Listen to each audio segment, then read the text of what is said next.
Hello friends, welcome back. हम लोग Lucent से इकोनॉमिक पढ़ रहे हैं और ऑलरेडी हम लोग बायोलॉजी, फिजिक्स, केमिस्ट्री हम लोग पढ़ चुके हैं। इसके अलावा हमने मॉडर्न हिस्ट्री की पढ़ाई करी है लूसेंट से।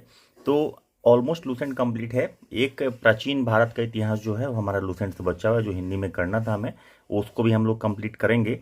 तो अभी लूसेंट से जो इकोनॉमिक्स पढ़ रहे थे वो आगे में हम लोग पढ़ेंगे। इसके पहले लास्ट क्लास में हम लोगों ने पढ़ा था कि relationship between different form of national products, ये इसके बारे में हमने पढ़ाई करी थी। इसको बहुत अच्छे से हमने समझा था कि जीएनपी से जीडीपी में कैसे कन्वर्ट करना है, जीडीपी से एनएनपी में, या जीडीपी से एनडीपी में कैसे कन्वर्सन होता है। इसका सारा फैक्टराइजेशन हम लोग, इसमें 3-4 मेन फार्मूला था। वो वीडियो 20 मिनट का मैंने बनाया था, इसलिए कि किसी को भी देखने में तकलीफ नहीं हो। और इसी बीच बीपीएससी ने अपना डेट भी रिलीज़ कर दिया, ऑलमोस्ट अगस्त के लास्ट वीक में होने वाला है। तो हम लोग के पास सफिशियंट टाइम है फिर से अपने जो भी पढ़ाई हमने करी है, जितनी भी सारे वीडियो हमने बनाई है, जो भी आपने तैयारी करी है, उसको फिर से रिविजिट करने का। और अगस्त के लास्ट वीक में एग्ज़ाम होने जा रहा है, तो ये खुशखबरी है। इसके साथ जोश और जुनून के साथ लग जाइए। तो चलिए इसके आगे की कहानी हम लोग शुरू कर रहे हैं। मैं बार बार बोल रहा हूँ कि थोड़ा सा डिस्टर्बेंस चल रहा है, अभी उथल पुथल चल रहा है मेरे जॉब के स्विच ओवर की वजह से, इसलिए नहीं चाहते हुए भी मेरा वीडियो लेट हो जा रहा है। बट चूंकि डेट आ गया है, 2 महीना ऑलमोस्ट अपने पास टाइम है, इसलिए मैं कोशिश करूंगा कि कम से कम पर डे एक वीडियो तो आप लोगों को मिले, ताकि आगे की कंटिन्यूटी ब्रेक नहीं हो। तो चलिए शुरू करते हैं। पिछली वीडियो जरूर आप देख लीजिएगा, जो वीडियो हमने करी थी जीडीपी और एनडीपी, नेशनल इनकम के बारे में करी, तो बहुत ही फंटास्टिक वीडियो, उससे बहुत सारा क्वेश्चन बन जाता है इकोनॉमिक्स का। तो चलिए अभी शुरू करते हैं हम लोग। इकोनॉमिक प्लानिंग ये सेक्शन है, बहुत ही इंपॉर्टेंट है। इससे सवाल मेजोरिटी ऑफ द जो इकोनॉमिक्स से जीके का सवाल आता है, वो यहाँ से बहुत ज़्यादा आने का चांस रहता है, इसलिए ध्यान से पढ़ेंगे, बिना स्किप किए हुए पढ़ेंगे। Economic planning is the process in which limited natural resources are used skilfully so as to achieve the desired goal. Purpose यही है इकोनॉमिक प्लानिंग का कि जो भी हमारे पास रिसोर्सेज है, जो भी हमारे पास संसाधन है, उसका इस तरह से यूज किया जाए कि उसका मैक्सिमम यूटिलाइजेशन हो और उसका हमारा जो भी टारगेट है वो पूरा हो सके। The concept of economic planning in India is derived from Russia. ये यूएसएसआर से आया था। इकोनॉमिक प्लानिंग का कॉन्सेप्ट पूछेगा सवाल आपसे कि इकोनॉमिक प्लानिंग का कॉन्सेप्ट, इकोनॉमिक प्लानिंग क्या है, ये पूछ देगा तो आप फटाक से मार देंगे। लेकिन इकोनॉमिक प्लानिंग का कॉन्सेप्ट कहाँ से आया, ये समझना जरूरी है। तो ये हमारा कॉन्सेप्ट यूएसएसआर, राइट नाउ रसिया से आया है, याद रखेंगे। Planning in India derive its objective and social premises from the directive principle of state policy enshrined in the constitution। तो जो प्लानिंग इन इंडिया जो है, प्लानिंग करने का जो कॉन्सेप्ट है, वो कहाँ से आता है? तो directive principles of state policy जो है, जो हमारे कॉन्स्टिट्यूशन में लिखा हुआ है, पॉलिटी में हम लोग उसको पढ़ेंगे, तो उसमें से ये लिया जाता है कि प्लानिंग का कॉन्सेप्ट कहाँ से आया है। तो ये किसी आर्टिकल में नहीं है, directive principles of state policy में इसका जिक्र किया गया है। उसके बाद आप आ जाइए, ये याद रखेंगे, directive principles of state policy में इसका जिक्र है। In year 1934 the proposal related to economic planning came for the first time in the book of Visvesvaraya titled planned economy for India. पहली बार कॉन्सेप्ट कब आया? तो विश्वेश्वरैया की जो बुक थी, जिसका नाम था प्लान्ड इकोनॉमी फॉर इंडिया। याद रखिएगा कि ये किसकी लिखी हुई बुक है, क्योंकि ये भी पूछता है, ठीक है, कि प्लान्ड इकोनॉमी फॉर इंडिया किसने लिखा था, या फिर ऐसे पूछेगा कि विश्वेश्वरैया ने किस टाइटल की बुक लिखी थी। Thereafter 1938 the all India Congress committee demanded for the same. In 1944 efforts were made by 8 industrialist under the Bombay plan. तो बॉम्बे प्लान के अंतर्गत भी 1944 में इसे मांगा गया था।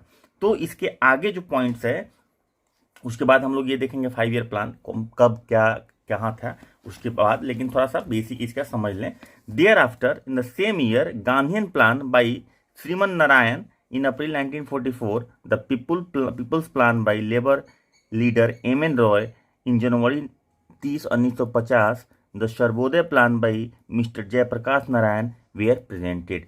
तो इकोनॉमिक प्लानिंग में ही इसी क्रम में बॉम्बे प्लान के बाद उसी साल आ गया आपका गांधीयन प्लान, श्रीमन नारायण ने प्रस्तुत किया था। उसके बाद पीपुल्स प्लान, लेबर लीडर जो थे एम.एन. रॉय, इन्होंने प्रस्तुत किया था। उसके बाद 30 जनवरी 1950 को सर्वोदय प्लान आया था जयप्रकाश नारायण के द्वारा। तो ये सारा प्लान प्रेजेंट किया गया था। तो इन सारे प्लान को भी याद रखेंगे। गांधीयन प्लान किसके द्वारा लाया गया था, उसके बाद आपका पीपल्स प्लान किसके द्वारा लाया गया था, उसका नाम क्या था। तो ये सब चीज़ें याद रहनी चाहिए, क्योंकि सबसे सवाल पूछता है, सीधे डायरेक्ट पूछ देता है जीके का सवाल, और पता चलता है कि हमने कहाँ इसकी पढ़ाई करी है। इसकी पढ़ाई तो हमने करी नहीं है, कहीं पे इकोनॉमिक्स में पढ़ाया नहीं गया, और पता चलता है कि वो लूसेंट का ही सवाल था। इसलिए ये बहुत ज़रूरी हो जाता है कि आप इन बिटवीन लाइन जरूर पढ़ें।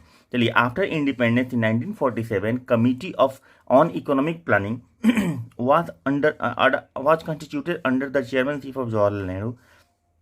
तो इकोनॉमिक प्लानिंग का जो इकोनॉमिक प्लानिंग का जो कमेटी बना वो किसके चेयरमैनशिप में बना, पंडित जवाहरलाल नेहरू के चेयरमैनशिप में। Thereafter on the recommendation of this committee planning commission was constituted in March 1950 and the format of first 5 year plan was prepared in 1951। तो पहला 5 ईयर प्लान जो शुरू होता है 50 में बना है प्लानिंग कमीशन, और आप लोगों को पता है कि प्लानिंग कमीशन का जो पहला प्लान तो है वो 51 से 56 है, 1951 से 1956 तक का है। तो इस तरह से ये प्लानिंग कमीशन पिक्चर में आया, जो आज की डेट में रिप्लेस किया जा चुका है नीति आयोग के द्वारा 2015 से। The planning commission was constituted in India in 1950 as a non constitutional an advisory corporation. Indian constitution did not provide for the formation of planning commission. ये सवाल बहुत बार पूछा है, इनफैक्ट यूपीएससी के पीटी में भी पूछा जा चुका है, बहुत बार पूछा जा चुका है, बीपीएससी में, यूपीएससी में हमने देखा है अपने आंख से इस सवाल को कि प्लानिंग कमीशन कॉन्स्टिट्यूशनल बॉडी है कि नहीं है, किस तरह का बॉडी है, ये पूछा गया है। तो ये एडवाइजरी कॉर्पोरेशन की तरफ बना था, और कॉन्स्टिट्यूशन में इसका कहीं भी फॉर्मेशन करने का प्लान नहीं है, तो ये नॉन कॉन्स्टिट्यूशनल बॉडी है। इस बात को बहुत अच्छे से याद रखेंगे, क्योंकि ये सवाल बार बार पूछा जाता है। इसके बाद आ जाइए, on 1 January 2015 the newly form NITI Aayog has replaced the planning commission. जो अभी हम बोल रहे थे कि नीति आयोग जो है 1 जनवरी 2015 से प्लानिंग कमीशन को रिप्लेस कर दिया। नीति आयोग का फुल फॉर्म क्या होता है पता होगा आप लोगों को, national institute for transforming India इसका फुल फॉर्म होता है। नीति का नेशनल, आई से इंस्टीट्यूट, टी से ट्रांसफॉर्मिंग, आई से इंडिया, तो national institute of transforming India या फॉर ट्रांसफॉर्मिंग इंडिया, ये इसका फुल फॉर्म होता है, याद रखेंगे, याद रहना चाहिए, ठीक है। The basic aim of economic planning in India is to bring about rapid economic growth through development of agriculture, industry, power, transport, communication and all other sector of economy. तो प्लानिंग का बेसिक एम क्या है, तो planning करने का, योजना बनाने का बेसिक एम यही है कि स्पीड में, रैपिड तरीके से अलग अलग सेक्टर को ग्रोथ किया जाए। वो अलग अलग सेक्टर बहुत सारे हैं, इसमें रैंडम बेसिस पे जो दिया हुआ है agriculture, industry, power, transport, communication और बाकी सारे सेक्टर, जिससे कि इकोनॉमी की ग्रोथ हो। तो पर्पस इसका यही है। In India 12 5 year plan have been implemented so far. 12 plan implement हो चुका था। 12वां प्लान का जो टाइम था वो 2012 से लेकर 2017 था, उसके पहले उसको टर्मिनेट कर दिया गया। The target and achievement of this plan were given below. अब यहाँ पे जो टारगेट और अचीवमेंट दिया हुआ है, मॉडल है, जीडीपी का टारगेट है, प्लान का नाम है, कौन सा प्लान कब तक था, ठीक है। तो ये बहुत इंपॉर्टेंट है, ये सवाल पूछता है, इसलिए आपको आना ही चाहिए अगर आप इकोनॉमिक्स का सवाल सही बना के आना चाहते हैं तो। और 10 सवाल अगर इकोनॉमिक्स से पूछता है तो 4 5 6 क्वेश्चन इस तरह का स्टैटिक रहता है। लोग समझता है कि इसको बिना बनाए हुए निकल जाएगा, ऐसा नहीं होता है। अगर आपको फाइनल सिलेक्शन चाहिए और कॉन्फिडेंस के साथ चाहिए तो आपको जानकारी होना ही चाहिए इकोनॉमिक्स का, वरना आप यहाँ पे नहीं फेल करेंगे तो मेंस में फेल कर जाएंगे। इसलिए बेसिक कॉन्सेप्ट मैं क्लियर करने के लिए ये सब चीज़ें कर रहा हूँ। तो देखिए, फर्स्ट 5 ईयर प्लान 51 से 56 चला। टारगेट ऑफ ग्रोथ जीडीपी क्या था, 2.1 था। अचीवमेंट क्या था, 3.6 था। ये दोनों बहुत इंपॉर्टेंट नहीं है, मॉडल याद रखिएगा कि हेरोल्ड डोमर मॉडल से ये बनाया गया था, चूंकि कॉन्सेप्ट इनका दिया हुआ गया था कि किस चीज़ पे ज़्यादा थ्रस्ट देना है, किस पे कम करना है, ठीक है। उसके बाद अच्छा, इसको मैं थोड़ा सा और जूम ही कर लेता हूँ, थोड़ा सा आप लोगों को भी पता चले ठीक से। अच्छा, सेकंड प्लान 56 से 61 हो गया। 4.5 का ग्रोथ रेट का टारगेट था, 4.21 अचीव हुआ। प्रोफेसर पीसी महानोबोलिस जो इंडियन स्टैटिस्टिकल इंस्टीट्यूट कोलकाता के ये चेयरमैन भी रह चुके थे, ठीक है। तो ये इनके कॉन्सेप्ट बना, इन्होंने ये कॉन्सेप्ट दिया था सेकंड 5 ईयर प्लान का। उसके बाद थर्ड 5 ईयर प्लान 61 से 66, ये 5.6 का टारगेट था, 2.7 अचीव किया गया, ठीक है। और ये 2.7 सुखमय चक्रवर्ती प्रोफेसर सैडी ने इसका कॉन्सेप्ट दिया था। तो थर्ड 5 ईयर प्लान का कॉन्सेप्ट किसने दिया था? सुखमय चक्रवर्ती और प्रोफेसर शेडी, याद रखेंगे। 69 से 74 फोर्थ 5 ईयर प्लान, 7.5 का टारगेट था, 2.05 अचीव हुआ। Ashok Rudra, Alan S Manne ने दिया। फिफ्थ 5 ईयर प्लान 74 से 79 हो गया, 4.4 का टारगेट था, 4.83 अचीवमेंट हुआ।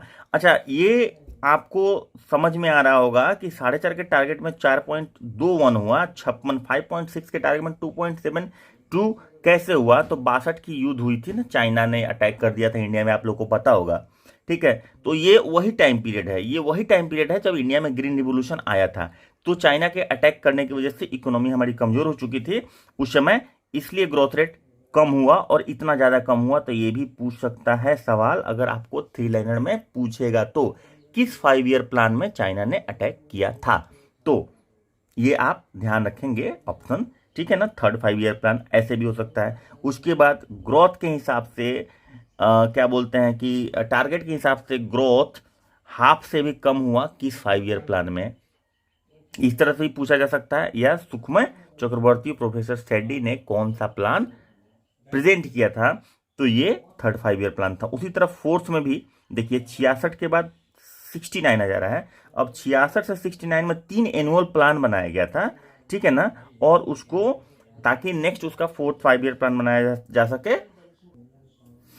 तो इसके आगे सिक्स 5 ईयर प्लान 1980-85 से ये 5.2 का टारगेट था, 5.54 अचीव किया गया। बेस्ड ऑन इन्वेस्टमेंट योजना, infrastructure changing and trend to growth model, ठीक है। तो ये इन्वेस्टमेंट योजना के तर्ज पे इसको किया गया था। फिफ्थ जो 5 ईयर प्लान था वो 74 से लेके 79 तक था, और फोर्थ जो था 69 से 74 था, और 61 से 66 थर्ड था। तो 3 साल ये किधर गया? तो 3 साल एनुअल प्लान बना था, उस समय हो नहीं पाया था। उसके बारे में हम लोग डिस्कस नीचे करेंगे कि एनुअल प्लान कब कब बना है और क्यों बना है, ठीक है। तो ये iliac fourth 5 year plan which is called investment model of planning commission. तो याद रखिएगा कि investment model of planning commission किस 5 ईयर प्लान को बोला जाता है? तो फोर्थ 5 ईयर प्लान को बोला जाता है, याद रखेंगे, ये पूछ सकता है। Investment model of planning commission किस 5 ईयर प्लान को बोला जाता है? उसके बाद 7th 5 ईयर प्लान में आ जाइए, like 6th 5 year plan prepared Pranab Mukherjee, ये अलाइक मतलब सेम 6th 5 ईयर प्लान। तो ये 6th 5 ईयर प्लान 80 से 85 based on investment India, infrastructure changing and trend to growth. तो 6th और 7th का जो मॉडल था वो ऑलमोस्ट सेम था। 8th प्लान जो है, 8th प्लान उसके बाद आ जाता है 8th 5 ईयर प्लान 1992, 5.6% टारगेट था इसका, 6.86 अचीवमेंट था, और ये जॉन डब्ल्यू मिलर के मॉडल पे ये आधारित था। इंपॉर्टेंट है, याद रखिएगा। जो ज़्यादा हुआ, ये ज़्यादा हुआ, उसके बाद 4.4 से ये 4.8, यानी कि 5th 5 year plan 6th 5 year plan target से ज़्यादा हुआ, 7th 5 ईयर प्लान टारगेट से ज़्यादा हुआ, 8th भी टारगेट से ज़्यादा हुआ, 9th में फिर कम हो जा रहा है, क्रिएटेड बाई प्लानिंग कमीशन। उसके बाद आपका 10th जो 5 ईयर प्लान था वो कम हो जाता है। उसके बाद प्रोफेसर सी रंगराजन और प्रिपेयर्ड बाई प्लानिंग कमीशन। याद रखिएगा कि 11th जो था सी रंगराजन के द्वारा प्रिपेयर किया गया था, और 12th तो जब प्लानिंग कमीशन के द्वारा प्रिपेयर किया गया था। और 9th, ये जो दो प्लान जो था 9th और 12th, ये प्लानिंग कमीशन के द्वारा किया गया था, प्रणब मुखर्जी के द्वारा किया गया था। 7th 5 ईयर प्लान किया गया था, सी रंगराजन के द्वारा किया गया था। 11th 5 ईयर प्लान किया गया था, और ये आपका पूरा स्ट्रक्चर है। उसके बाद जो 11th 5 ईयर प्लान चल ही रहा था, 9 का टारगेट था। इनफैक्ट 11th और 12th दोनों में 9 का टारगेट था, लेकिन अचीवमेंट का कैलकुलेशन कंप्लीट होने से पहले ही planning commission was replaced by NITI Aayog. तो अब आता है कि एनुअल प्लान ये कैसे चला गया, 66 से 69 पे कैसे चला गया। तो देखिए, बिटवीन 1966 एंड 1969 तीन annual plan were formulated within the framework of draft outline fourth plan. Fourth plan के फ्रेमवर्क पे 3 साल का एक साल का एक प्लान डेवलप किया गया। 8th 5 ईयर प्लान 90 से 95 could not take off due to the fast changing political situation as centre. तो 90 से 95 वाला जो देखिएगा यहाँ पे, ये नहीं हो पाया था। 85 से 90, 90 से 95 नहीं हो पाया था। तो ये देखिए 2 साल का यहाँ भी गैप है, ठीक है। तो यही नहीं हो पाया था चूंकि सेंटर पे स्टेबल गवर्नमेंट नहीं बन पा रही थी। The new government which assumed power at centre in June 1991 decided that the 8th 5-year plan would commence on 1 April 1992 and that 1990 से 91 और 91 से 92 should be treated as separate annual plan formulated within the framework of approach to the 8th 5-year plan। 90 से 95 इसके basis पे इसको बनाना था। तो ये 2 जगह ऐसा हुआ है जिसको ध्यान में रखना। The basis thrust of annual plan was on maximisation of employment and social transformation. तो इसका जो थ्रस्ट रहा एनुअल प्लान का वो था कि सोशल ट्रांसफॉर्मेशन मैक्सिमम किया जाए और एम्प्लॉयमेंट का जनरेशन किया जाए। अब आ जाता है प्लानिंग, टाइप ऑफ प्लानिंग। तो टाइप ऑफ प्लानिंग भाई क्या है ये देखना बहुत जरूरी है। इससे सवाल पूछता है, सीधा सवाल पूछता है टाइप ऑफ प्लानिंग से, और वो गड़बड़ नहीं होना चाहिए क्योंकि टाइप ऑफ प्लानिंग गड़बड़ होगा। अभी देखिए imperative planning, this type of planning the central planning authority decide upon every aspect of economy and target set and the progress delineated to achieve them are to be strictly followed. This type of planning is mainly practised in the socialist economy. ठीक है, तो पहली बात की imperative economic क्या है, planning क्या है। तो इंपरेटिव प्लानिंग का मतलब होता है कि जो सेंट्रल गवर्नमेंट होता है, सेंट्रल प्लानिंग अथॉरिटी होती है, वो ईच एंड एवरी एस्पेक्ट, सारे एस्पेक्ट को माइन्यूटली ऑब्जर्व करके टारगेट सेट करती है और उसका प्रोग्रेस चेक करती है। ये हो गया इंपरेटिव प्लानिंग, और ये सोशलिस्ट इकोनॉमी में इसको फॉलो किया जाता है। किस तरह की इकोनॉमी में फॉलो किया जाता है, सोशलिस्ट इकोनॉमी में फॉलो किया जाता है, ये याद रखेंगे। उसके बाद indicative planning. Indicative planning, in this type of planning the state sets broader parameter and गोल।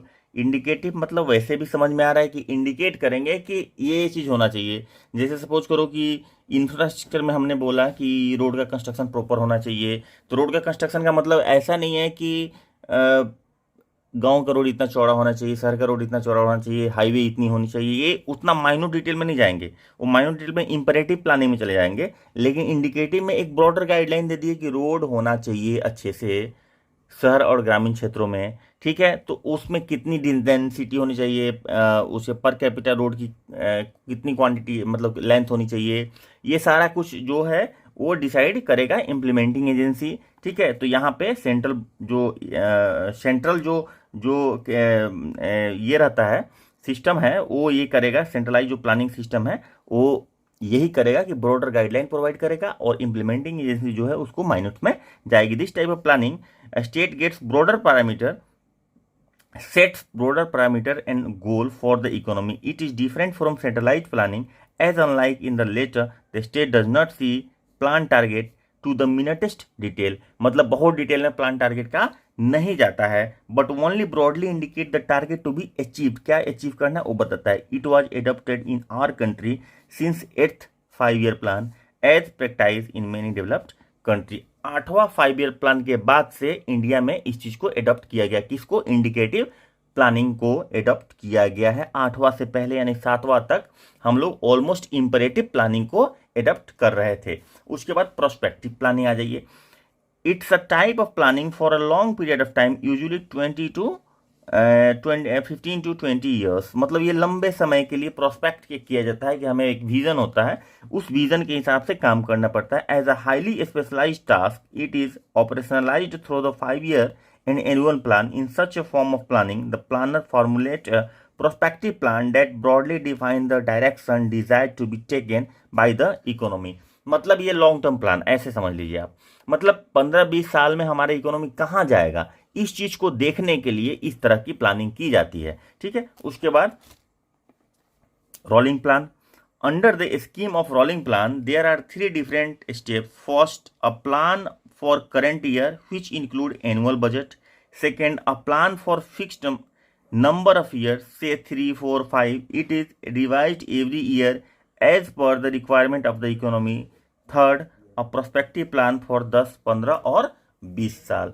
तो ये रोलिंग प्लान कुछ इस तरह से होता है कि एनुअल बजट के साथ फर्स्ट ईयर का टारगेट उसमें फिक्स रहता है। उसके बाद उसके बाद इसमें क्या रहता है कि plan for a fix number of year, ये प्लान 3 साल 2 साल 5 साल के लिए फिक्स रहेगा और इसको रिवाइज किया जाएगा एवरी ईयर कि उसका क्या प्रोग्रेस है। और प्रोस्पेक्टिव प्लान का ये पार्ट हो जाता है, मतलब कि लॉन्ग टर्म एक टारगेट रहता है। आप ऐसा समझ लीजिए कि हमारा टारगेट कुछ है, 20 साल के बाद हमारी इकोनॉमी यहाँ होनी चाहिए।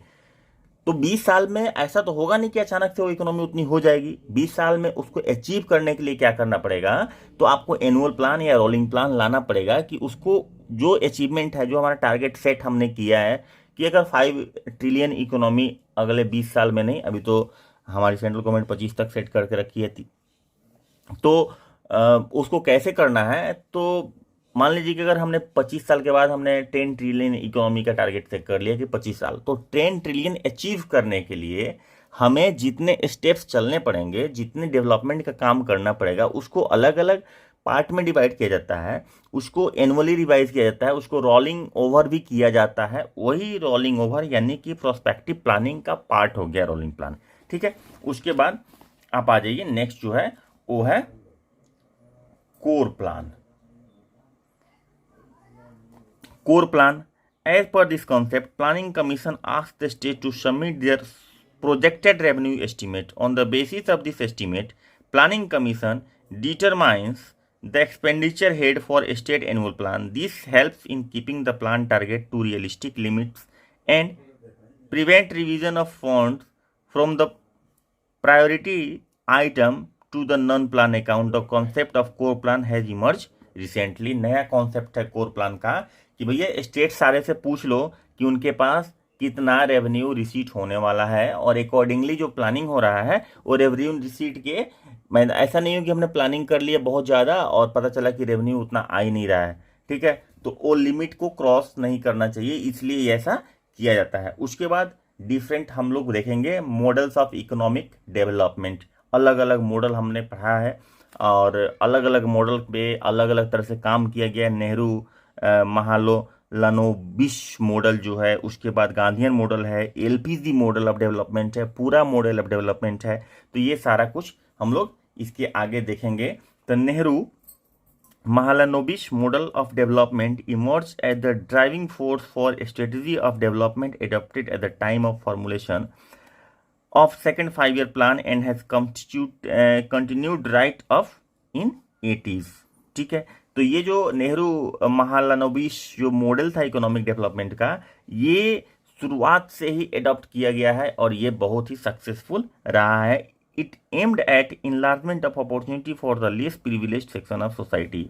इनलार्जमेंट ऑफ अपॉर्चुनिटी, इसका टारगेट क्या था, इसका एम क्या था? इसका एम ये था, इस सेक्शन मतलब कि डेवलपमेंट का जो एम था, नेहरू महालनोबिस मॉडल का जो एम था वो ये था कि जो कम प्रिविलेज्ड लोग हैं, यानी कि डाउन ट्रोडन अंडर प्रिविलेज्ड लोग हैं सोसाइटी के, या जो सोसाइटी का पार्ट है, उसको अपॉर्चुनिटी प्रोवाइड करना, उसको अपॉर्चुनिटी प्रोवाइड करके उसका अपलिफ्टमेंट करना। इसका टारगेट था growth with social justice.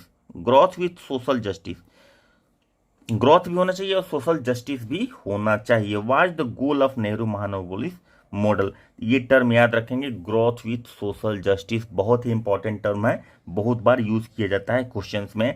Since it intended to foster a self generating path of development with an assurance to the common man with poverty, unemployment, disease and ignorance would be removed so that individual could realize their potential with the extension of social and economic opportunity।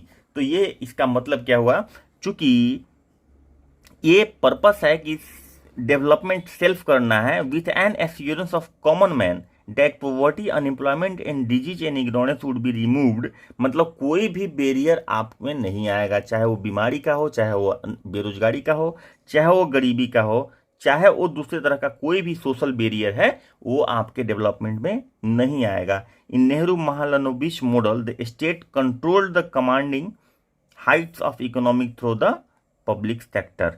इस model में state, यानी कि यहाँ पे state की बात करें तो देश की बात करेंगे। ठीक है, इकोनॉमी में जनरली स्टेट की बात जब हम करते हैं तो देश की बात करते हैं, अदरवाइज वो एक्सप्लेन्ड होगा कि स्टेट मतलब राज्य की बात की जा रही हो, नहीं तो जनरली इकोनॉमी में स्टेट मतलब कंट्री की बात होती है। ठीक है, तो यहाँ पे state controlled the commanding height of economy through the public sector.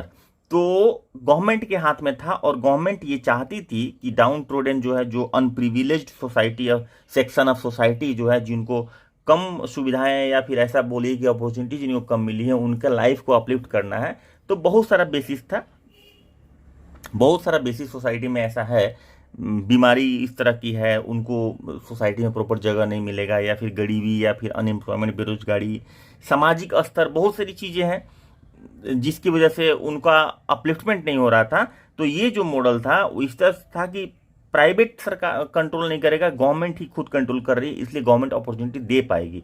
Private को बोलेगी शायद प्राइवेट नहीं दे, अपने बेनिफिट्स को देखे, लेकिन गवर्नमेंट ने इस मॉडल में पूरी तरह से खुद के कंट्रोल में रखा था। ये लिखा हुआ है यहाँ पे, याद रखेंगे, state controlled the commanding height of economy through the public sector. Public sector के द्वारा, यानी कि सरकारी कंपनियों के द्वारा स्टेट ने इस चीज को कंट्रोल करके रखा था कि इनको अपॉर्चुनिटी हमें प्रोवाइड करना है। तो इस मॉडल से हमें क्या निकल के आता है, क्या सीख मिलती है कि नेहरू महालनोबिस जो मॉडल है वो पहली बार, तो एम तो इसका ये था कि larger section of unprivileged society को अपॉर्चुनिटी यानी कि अवसर प्रदान करना, इसका ये पर्पस था। इसका जो विजन था वो था ग्रोथ विथ सोशल जस्टिस, सामाजिक न्याय के साथ विकास, इसका मतलब ये था। ठीक है, उसके बाद आप आ जाइए, दूसरा मॉडल है Gandhian model. Gandhian model of growth में क्या कहा गया, वो S N. Agarwal 1944 and was reaffirmed by in 1948 form the basis of Gandhian model of growth. ये याद रखेंगे कि कब आउट किया गया, आचार्य एस.एन. अग्रवाला के द्वारा 1944 में, और रीएफॉर्म किया गया मतलब कन्फर्मेशन मिला 1948 में फिर से। द बेसिक ऑब्जेक्टिव, ये याद रखेंगे, बहुत इंपॉर्टेंट सवाल है। 3 लाइन क्वेश्चन अभी आपने बीपीएससी का पीटी दिया होगा तो आपको पता होगा कि 3 लाइन क्वेश्चन भर के दिया क्वेश्चन, और अच्छा क्वेश्चन दिया था। और उसमें 3 लाइनर में इस तरह का सवाल पूछ देगा, 2-3 सवाल रहता है उसमें जनरली 3 लाइनर में, 3 सवाल से कम नहीं रहेगा। तो आपको इन बिटवीन लाइन आना चाहिए। देखिए मैं बोल रहा हूं, इकोनॉमिक्स से भागिएगा, इकोनॉमिक्स आपका पीछा नहीं छोड़ेगा, सिलेक्शन नहीं होने देगा। 1 नंबर का सवाल गलत हो जाएगा और आप 1 नंबर से छूट जाइएगा और बड़ी सी अपॉर्चुनिटी छूट जाएगी। इस वैकेंसी में तो बहुत सारा एसडीएम का सीट है, डीएसपी का सीट है, अच्छे अच्छे ऊंचे ऊंचे पोस्ट का भी सीट बहुत ज़्यादा है, इसलिए बहुत मेहनत कीजिए, फिर से उस जुनून के साथ मेहनत कीजिए। और सब्सक्राइब नहीं किया सब्सक्राइब जरूर कर लीजिएगा, मैं पहली बार बोल रहा हूँ, और मतलब इस वीडियो में क्योंकि वीडियो छूटना नहीं चाहिए, आगे से ये कंटिन्यू चलेगा और छूटना नहीं चाहिए, इसलिए मैं बोला हूँ। देखिए basic objective of this model is to raise the material as well as the cultural level of Indian masses so as to provide basic standard of life. देखिए इसका क्या मतलब होगा, अब हिंदी वाले को दिक्कत हो रहा होगा, ऐसा मुझे लग रहा है कि कुछ लोग सोच रहे हैं कि क्या ये इंग्लिश में पढ़ा रहे हैं, समझ में नहीं आ रहा है। थोड़ा सा अपने दिमाग को थोड़ा सा खोलिए, ऐसा कोशिश कीजिए कि समझ में आ रहा है तभी समझ में आएगा। अगर आप नहीं चाहिएगा समझ में आ रहा है तो नहीं आएगा। देखिए हम हिंदी में ऑलरेडी इसको ट्रांसलेट करके तो बोल ही रहे हैं, चूंकि इंग्लिश में बता रहे हैं क्योंकि हिंदी का बहुत सारा इसमें ऐसा वर्ड है जो हम हिंदी में बोल देंगे आपको समझ में नहीं आएगा।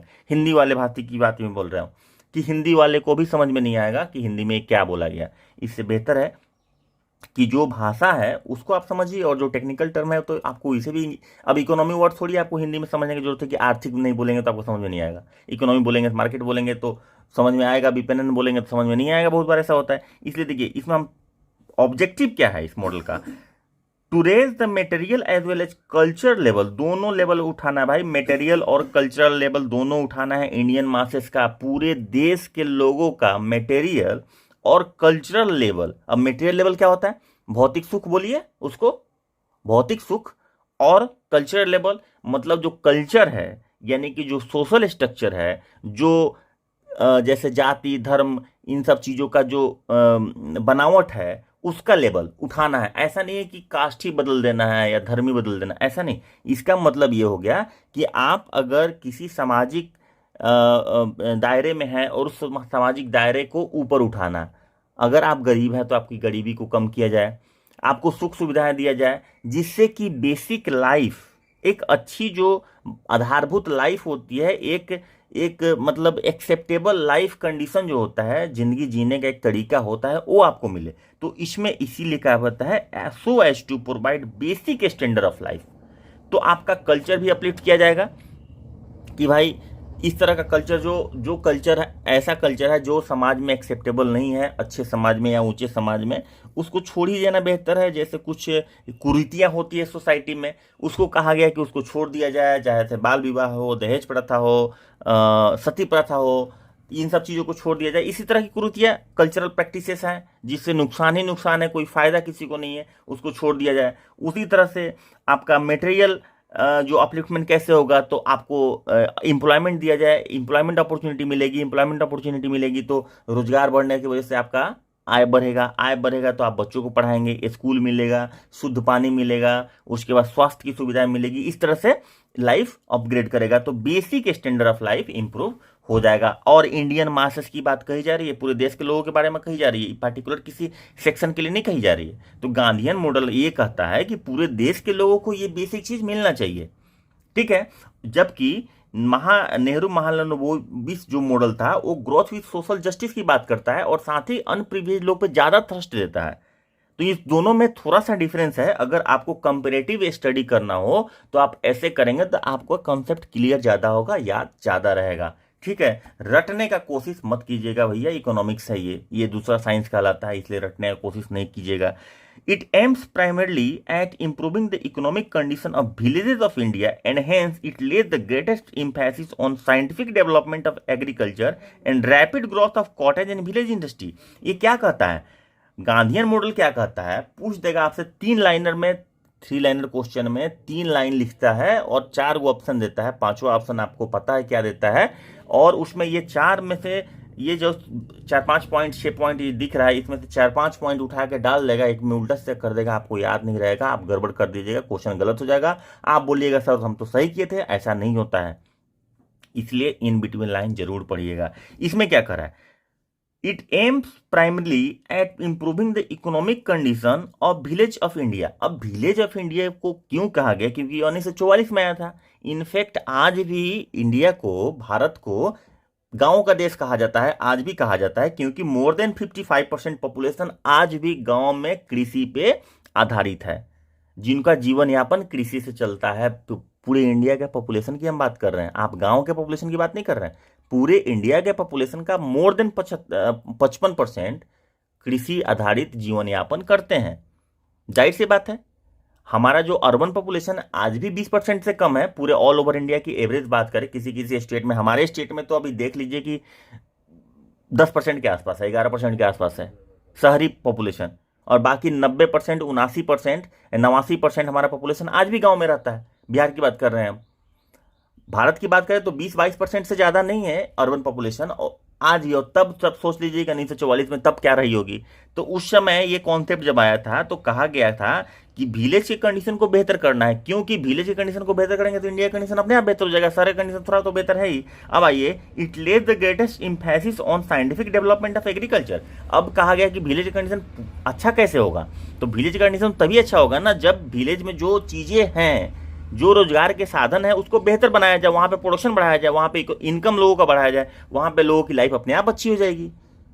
तो उसके लिए क्या करना होगा, तो विलेज में क्या था, तो विलेज में एग्रीकल्चर था, विलेज में कॉटेज इंडस्ट्री था, तो उसको बेहतर करना, साइंटिफिक तरीके से, वैज्ञानिक तरीके से उसका उत्पादन में बढ़ावा देना, उसके ग्रोथ में बढ़ावा देना। तो इससे ये क्या होगा कि scientific development of agriculture and rapid growth of cottage and village industry. Village में यही 2 चीज़ होता है मोस्ट ऑफ द विलेज में, रैपिड इंडस्ट्री, कॉटेज इंडस्ट्री, और ये आपका हो गया एग्रीकल्चर का। उसके बाद आप आ जाइए कि गांधीयन मॉडल में और क्या कहा गया, तो Gandhian model aims at the reform of agriculture at the most important sector in economic planning in India, as the most important sector in economic planning in India. जब इकोनॉमिक प्लानिंग हो रही थी, जबकि बात हम कर रहे हैं, उस समय agriculture was playing a crucial role in deciding the economic development of India, क्योंकि मोस्ट ऑफ द जो इनकम था, ज़्यादातर जो आय था देश का, वो कहाँ से आ रहा था, तो यहीं से आ रहा था। तो जाहिर सी बात है कि उसका मॉडर्नाइजेशन का मतलब ये था कि वहाँ पे ज़्यादा प्रोडक्शन होगा, ज़्यादा प्रोडक्शन होगा तो ज़्यादा एम्प्लॉयमेंट चाहिए होगा, मशीनरी लगेगी ज़्यादा तरह का, उसके बेसिस पे, उससे आधार बना के बहुत सारा उद्योग लगेगा, उससे लोगों का लाइफ और बेहतर होगा। तो ये कहा गया कि इकोनॉमिक प्लानिंग में गांधीयन मॉडल के। उसके बाद गांधीयन मॉडल में क्या कहा गया, Gandhian model primary aim at the attainment of maximum self sufficiency in village communities. जो आज के डेट में गांव में, अपने देश में, गांव में, बिहार में तो हम देख रहे हैं, और बाकी भी राज्य के गांवों में भी ऐसा हो रहा है कि गांधीयन मॉडल में कहा गया था कि सेल्फ सफिशिएंसी अटेंड करो, यानी कि गांव में आपको सारी सुविधाएं मिल जाए, जिससे कि आपको बाहर दूसरे शहर जाके या दूसरे राज्य में जाके या दूसरे दूसरे किसी गांव में जाके आपको अपनी जरूरत का चीज पूरा नहीं करना पड़े, आपका अनाज पूरा प्रॉपर प्रोडक्शन हो जाए, आपके गांव में एक स्वास्थ्य केंद्र हो, आपके गांव में एजुकेशन का सेंटर हो, आपके गांव में हॉस्पिटल हो, आपके गांव में पीने की पानी हो, आपके गांव में नल की व्यवस्था हो, आपके गांव में इंटरटेनमेंट की सुविधाएं हैं हो। एक लाइफ जीने के लिए जो भी बेसिक चीजें होनी चाहिए वो सेल्फ सफिशिएंट होना चाहिए, ऐसा Gandhian model of economic planning में कहा गया।